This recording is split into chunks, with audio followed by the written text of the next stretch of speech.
नागपुर में 28 दिसंबर को होने वाले कांग्रेस के स्थापना दिवस समारोह में 10 लाख लोग शामिल होंगे। इस समारोह के बारे में जानकारी देते हुए वरिष्ठ कांग्रेस नेता विजय वडेट्टीवार ने कहा कि लोकतंत्र को मजबूत करने के लिए कांग्रेस नागपुर शहर से 0 माइल अभियान शुरू करेगी। साथ ही उन्होंने कहा कि संकट में विदर्भ ने हमेशा कांग्रेस का साथ दिया है और इस बार भी ये समारोह कांग्रेस के लिए नई दिशा प्रदान करेगा।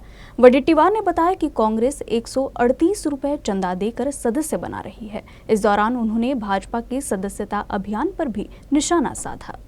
ज्या वेळेस काँग्रेस संकटात होती त्यावेळेस विदर्भाने साथ दिली आणि हे विदर्भामध्ये बाबासाहेबांच्या दीक्षाभूमी आणि बाबासाहेबांनी जो संविधान या देशाला दिला लोकशाहीसाठी, लोकशाही मजबूत करण्यासाठी, तर परमपूज्य बाबासाहेबांच्या आणि या देशाच्या मध्यवर्ती सेंटर ज्याला म्हणतो 0 माइल म्हणतो अशा ठिकाणी आणि विशेष करून विदर्भात ज्या विदर्भाने काँग्रेसला नेहमी अडचणीच्या वेळेस साथ दिली त्या विदर्भामध्ये काँग्रेसचा स्थापना दिवस 1920 नंतर साजरा होतो आहे।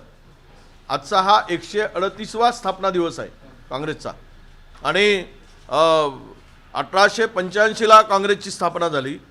त्यानंतर 1920 मध्ये अधिवेशन नागपुरात स्थापना दिवसाचा झालेला होता।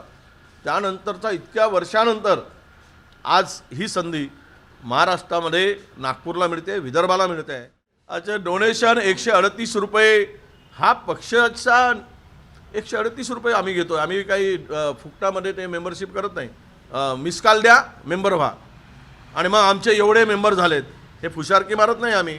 आम्हाला जो काँग्रेसच्या विचाराचा माणूस आहे, काँग्रेसला मानतोय तो पैसे देईल। काँग्रेसला त्याचे विचार आहेत, काँग्रेस विचारसरणीचा माणूस आहे तो आम्हाला निधी देईल। तर हा निधी निश्चित महाराष्ट्रामध्ये देशातील निधीपैकी महाराष्ट्रातून अधिक असेल।